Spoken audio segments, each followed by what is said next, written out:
Welcome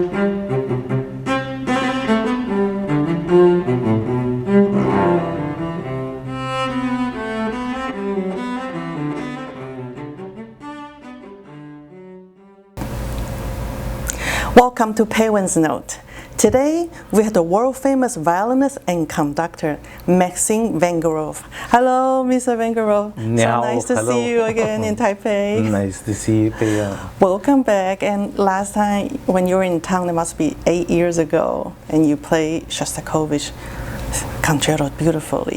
Thank you. But in between, I also came to replace somebody here in Taipei, and I remember I must have spent only 6 hours in this city, because I arrived in the afternoon, played the concert with Chicago Symphony, and then returned with the last flight from Taipei to Europe. So it was really crazy. That must be like the midnight flight, yes, right? Yeah. Wow. And so exciting that you were in town and you do 2 concerts, and you will bring Beethoven. Would you like to tell us about this piece and why you choose it? Beethoven is a great milestone for any violinist, for any musician, and I started playing it relatively late for my upbringing, because before the age of 23 I played almost every important violin concerto. However, the Beethoven was not on the list, because I was always saving it for a later day, and I was right. You know, there are many mistakes that you do in life, and that's part of the game. But Beethoven I saved, and I said to myself that if I'm going to play it too early, this is going to be a mistake. And it's naturally so, because it's a very lyrical concerto. Technically, to some degree, it is challenging in terms of playing ability, but it's really there are no fundamental challenges technically. If you're speaking only about the technical aspects, there are musical challenges, of course, because this concerto is not a typical piece that you play with orchestra accompaniment, but this is a symphony with an integrated violin solo. And so it was premiered in Vienna, in the Theater an der Wien, by the concertmaster of the orchestra in Vienna, with Beethoven's conducting, you know, also being there. That's amazing. And it's a fascinating fact that this piece, no matter how many times I play, it always brings something new. And new because there is an orchestra, and because there is a conductor leading the symphony. So it is a symphony with the integrated violin part in it, and you have to wait for like 3 something minutes before the entry of the solo violin. And that is of course also a challenge, you know, also to listen to others and to be able to accept their interpretations. And sometimes it's not the case. But you have to sacrifice a lot of your own ego and your plans for music and your vision, because you need to respect who you play with. So this is the game of the Beethoven violin concerto. It's not only your piece, but also is the piece for the orchestra. It's an equal collaboration. And you study and perform with the great Rostropovich for like almost 17 years. And can you tell me what's your best memory of him, and what did you learn from the maestro? Rostropovich was a very important figure in my life. He was like a musical father who brought me his great memories and his experiences working with the greatest musicians of his time. Most wonderful composers like Shostakovich, Prokofiev, that were his teachers and then later became friends. He knew so many composers like Benjamin Britten, and about 200 plus works has been written for him as a cellist. That's amazing. And also as a conductor. So he brought me his experience as a first as an instrumentalist, but also as a conductor and also as a composer, because he himself was a conductor and a composer. And he's a great pianist. Yeah, and the pianist as well. So he set the bar very high in my life. So when I was about 19, when I met him, I understood there is such a long way for me to go, and I have to be ready to study all of my life just to be closer to that bar, because for him the bar was set by his teachers like Shostakovich and Prokofiev.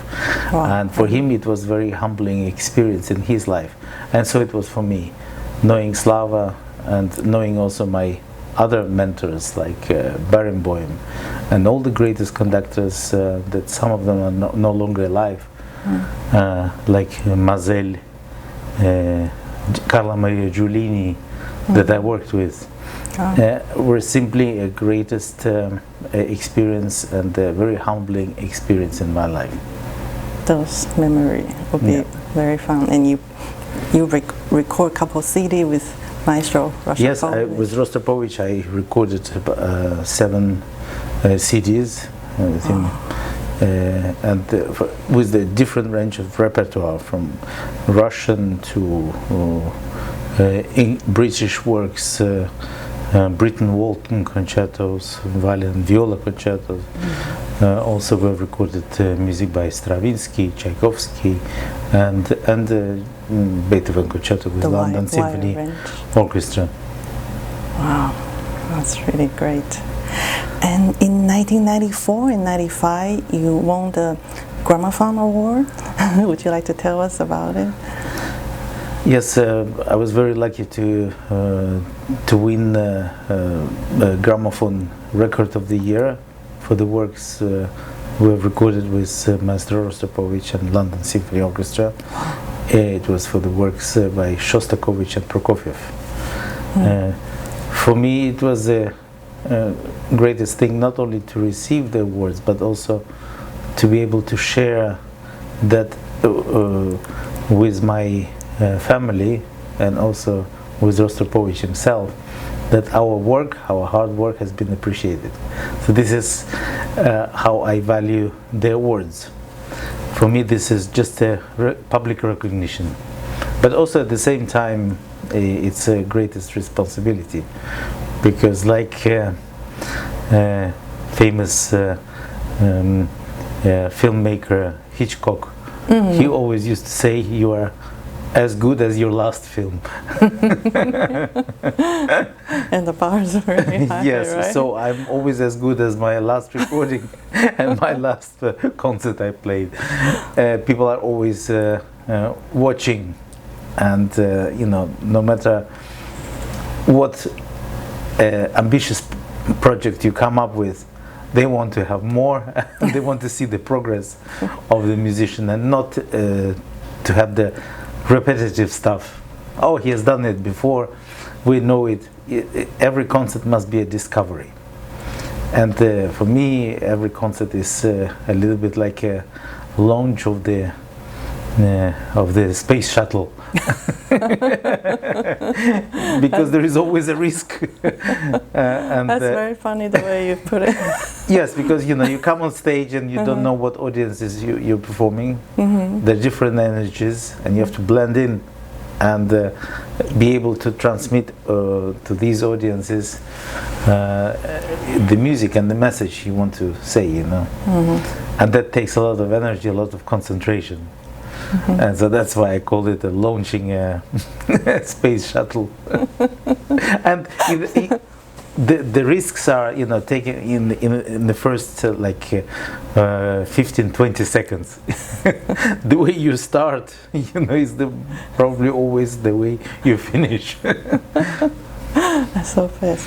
And in 1997 and 2003, you won the Echo Classic 2 awards. And can you share us with this? Yeah, I remember the Echo Classics. It was in Germany that I won. I won several of them. Again, this is a nothing beyond recognition. You know, I don't live on my awards. I don't come to them. I don't wipe off the dust. You know, for me, they are there as a memory. I think the greatest gift and the greatest recognition is by the audience, member of the audiences. Yeah, for me, if somebody calls me after the concert, sends me a message, or writes a note that, you know, we've heard you then and then, and I felt so much better. I felt music was like a therapy for me, and this is what the ultimate goal for me is, and why I perform the music. For me is to give, to a certain extent, even some healing to people, because especially at the times of our turbulent world today, where when you look on the internet, there's never good news. If there is a news, it's always bad. Exactly.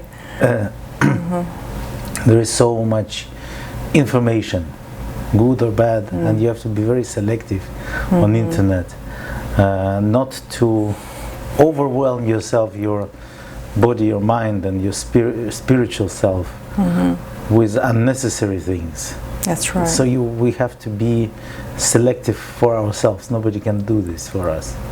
But what music does, and why it is so unique, is that, you know, for this hour or 2 hours of the concert that we meet in the concert hall, which I like to call a temple of art, we become one with the nature, we become one with music, one with composer, and music brings us all together.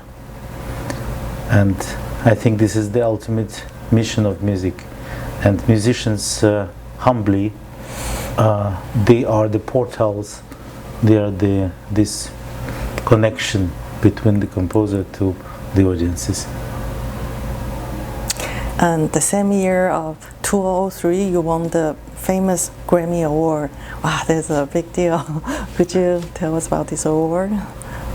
I remember it was before that. It was in '95 when I was nominated.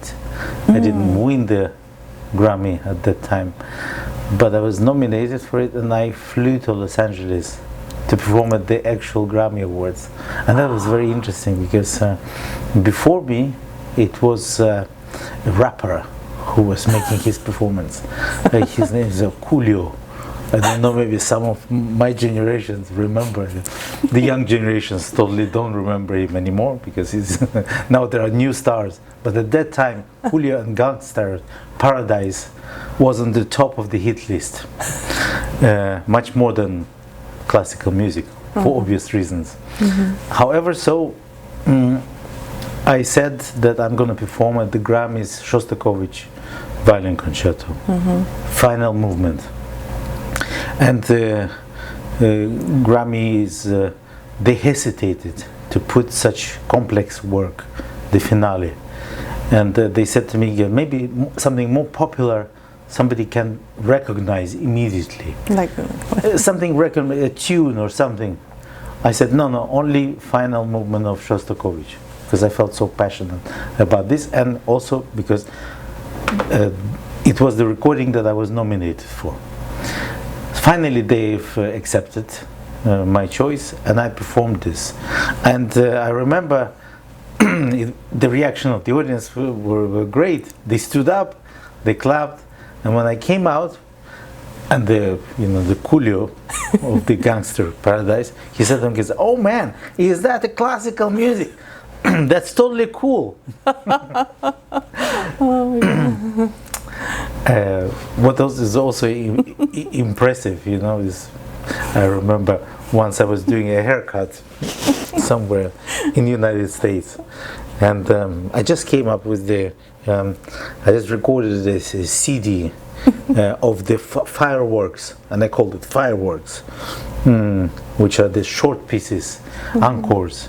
Really, the members of the audiences, it's very attractive, and it's very popular. And I gave this to my hairdresser as a present. because he came to my concert, and so I gave him the That's present. very nice. And then he wrote to me a note, said, "The classical music is so relaxing." And I thought, how we perceive music is very different. Right. Tomorrow I'm going to perform the Beethoven violin concerto, which is a totally, let's say, 60% of this music is very melodic and very meditative. So it's like a session of meditation. It's very relaxing, and that's how I perceive it. But some people may say this is, this is extremely uplifting. That's right. Shostakovich violin concerto can be, for some people, meditation that are used to rap and rock. So it's all relative how we perceive music. But music is unique, and the great music taps to the heart and souls of everyone, and that is what is in common. Besides, you're also a very successful violinist. You also become a great conductor. And could you tell us about your one of your great teacher is Russian man Simonov?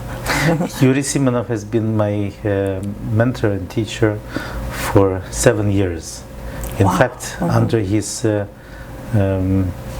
direction, I sit in the Moscow University, in the Institute of Ippolit Ivanov.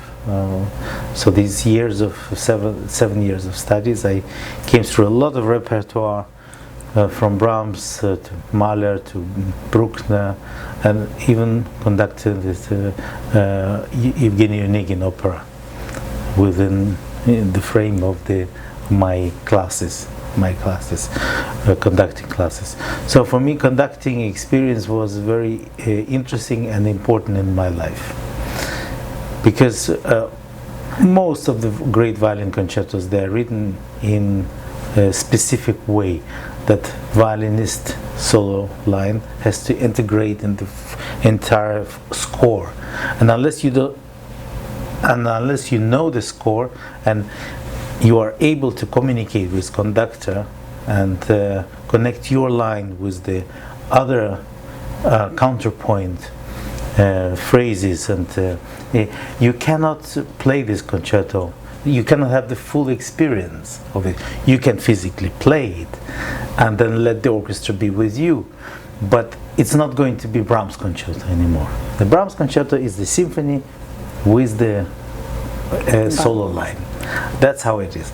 And this experience of conducting I had only because I was inspired by my greatest mentors, Barenboim, Rostropovich, that were not only great instrumentalists but also wonderful conductors.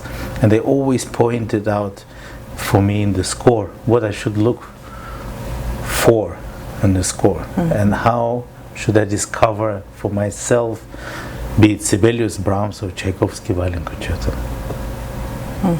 Wow. And in 1997, you are the ambassador for the UNICEF, and can you tell us about this? In 1997, I became a UNICEF ambassador.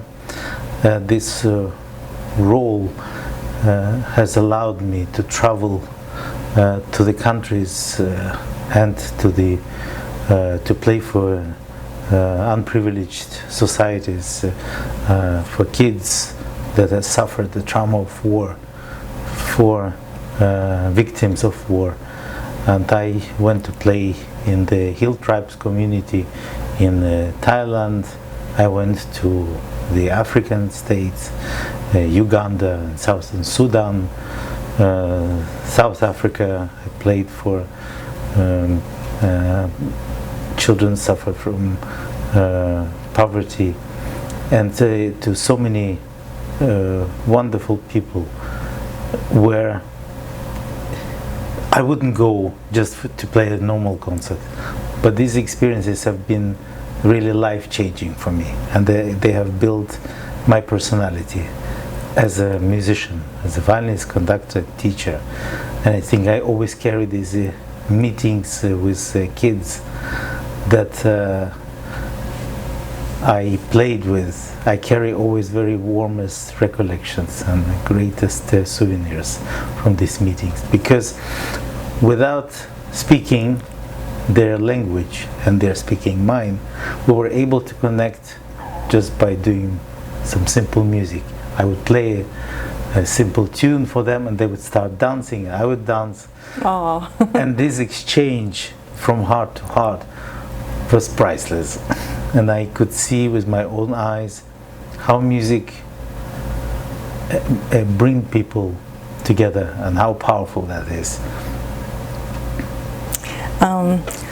What is your best advice for the young musician out there today? I think especially today when we're living in the very fast changing world, it's important to hold on to something, to appreciate every minute of your life, to appreciate that one has family, that one has great friends, that one has some passions in life. Music is above the profession. It's the profession that you start learning very early. You have to, because all the muscle memories, they are being learned and defined when one is at the age of 4, 5, 6 maybe. But if you start learning the instrument at the age of 7 and on, it may be too late to become professional. And beyond the profession, I think music is something that you don't say, okay, I'm going to study music because I'm going to become professional. You can say so, which I did. At the age of 5, I already knew that I was going to become a violinist. Like a prodigy. I wanted to travel the world. But I could see how lucky I was that my dream has realized.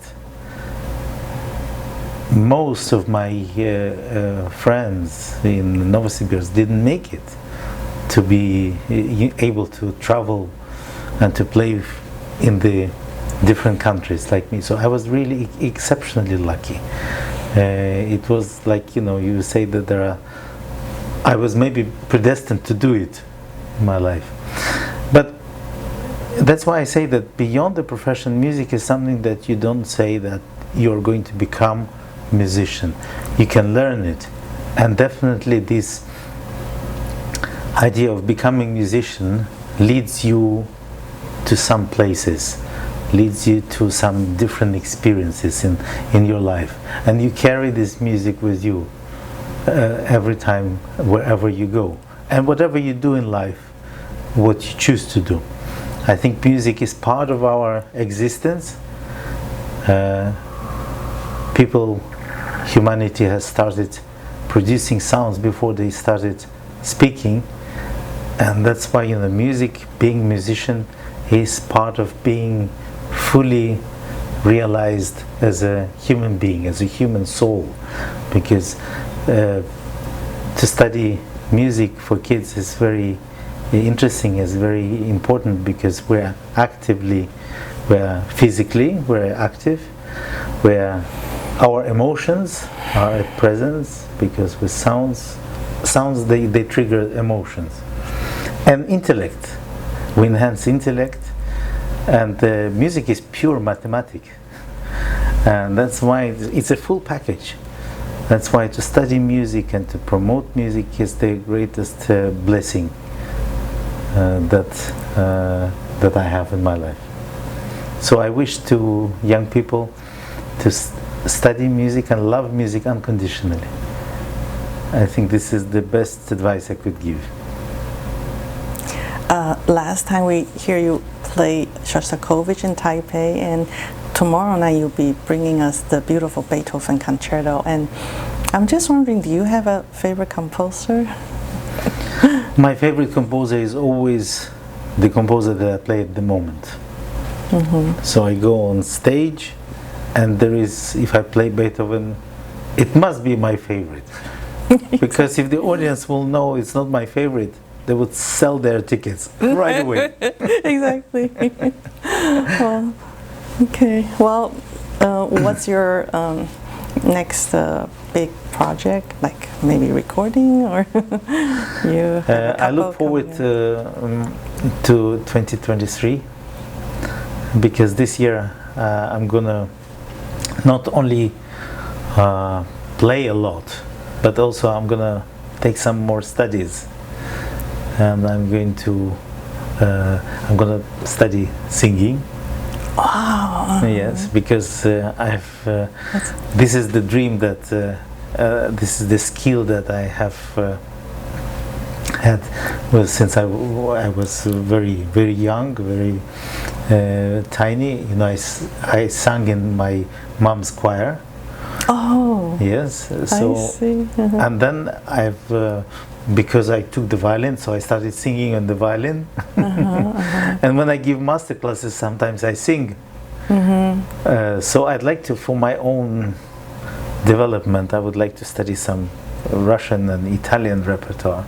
That's amazing. So, and also to be fully expressed also with voice, because at the moment I'm expressed with the violin. You know, I move and this and physically and spiritually, and but I don't speak publicly. So I'd like to sing only for myself. Don't have any ambitions to become opera singers. Too late, and there are so many good ones. So it's just for myself. You're very humble. Maybe you could do it for the like encore. Maybe someday, yeah. Well, and of course, my family. I have a newborn son. Congratulations. He's 1 year old. Wow, that's amazing. His name is Yasha. Wow. You know, many people say, you know, Yasha like Yasha Hayves. It just happened that in my family, many generations ago, there was a Jacob who had 11 sons. Oh. And that's where Vengerovs came from. I see.